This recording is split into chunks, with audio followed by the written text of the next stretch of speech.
नमस्कार किसान भाइयों, मैं कृषि वैज्ञानिक डॉक्टर मनोज अहरवार कृषि विज्ञान केंद्र दमोह से।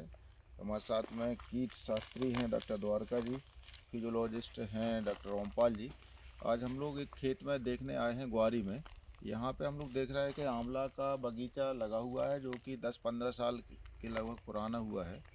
तो आमतौर पर किसान भाइयों को एक सलाह है, तकनीकी सलाह कि जिन जिन के बगीचे पुराने हो गए हैं, सबसे पहले आप उनकी बढ़िया तरीके से साल में 2 बार ऐसी जैसे जुताई वगैरह जो होती है, आप चारों तरफ से ट्रैक्टर से उसकी जुताई निंदाई गुड़ाई जो आपको साल में 2 बार करना है।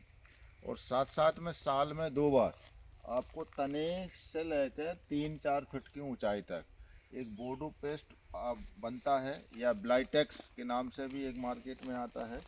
उसका अगर आपने इसके चारों तरफ कर दिया तो ये जो छाल खराब हो रही है, ठीक है, या इसमें दीमक की दिक्कत हो जाती है, कोई फंगस कीट, या फिर यहाँ कोई कीट है छाल खाने वाला या तने में छेद करने वाला जो कीट लग जाते हैं, तो वो नहीं लगते हैं। तो किसान भाई जितने भी बगीचा लगाए हुए हैं, चाहे वो आंवला का हो, चाहे आम का हो, या अन्य फसलों के हो, अनार के हों, तो 2-3 प्रकार की सावधानी आपको रखना है। एक तो अनावश्यक जो शाखाएं हैं, जैसे मान लो कोई रोग लग गया कोई शाखा में और वो सूखी लगी हुई है, तो उसको भी आपको कट कर देना है। और साथ साथ में आपको कुल्हाड़ी से नहीं कट करना है। कुल्हाड़ी से आप कट करोगे तो और दूसरी शाखा आपकी डैमेज हो जाएगी, नुकसान करेगी। तो आपको जो आरी है या सिकेटियर है उसका आप उपयोग करना है। और साथ साथ में आप देखो कि जब आपके आम में आंवला में फूल आते हैं, तो फूल आने के समय और जब फल का आकार मटर के आकार का हो जाए उस समय 2 बार आपको फल और फूल बढ़ाने वाले, या जो फूल और फल झड़ने वाले को रोकते हैं, ऐसे हार्मोन्स का आपको स्प्रे करना है, जिसमें आपका प्लानोफिक्स या एन आता है, या GA3 भी आते हैं।